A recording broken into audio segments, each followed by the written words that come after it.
David Greenberg was part of that coverage. He was also here in Belvedere for the president's speech, but David also caught up with some of those local UAW workers. David, what did they have to say?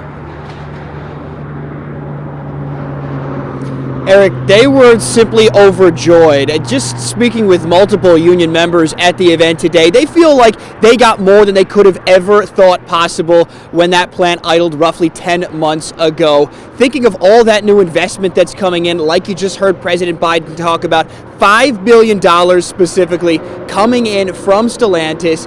Not only are they putting $1.5 billion into this specific plant to retool it and revamp it so that they can build a new mid-size truck, they're also planning on building a $3.2 billion battery plant. But it doesn't stop just there. They're also thinking of adding $100 billion into a parts distribution center. 1,200 jobs that were lost, like President Biden said, now coming back to the Belvedere plant.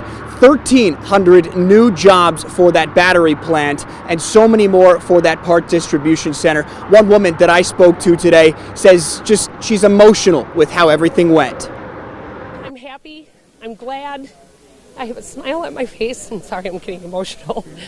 But it's been a nice thing to know that a contract can come and our plant can be open again and bring our jobs and bring new jobs back and new hirees as well down the road. And hopefully we can come back as strong as we have always been, but stronger, and build a great product, 3 products in this town. And how wonderful is that?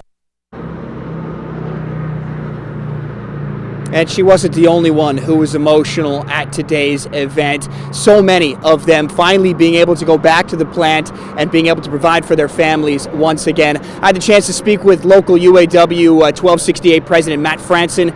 That's coming up at 5 o'clock. He was actually the one who was able to introduce President Biden on stage. I'll have his reaction and more coming up later at 5. Mimi?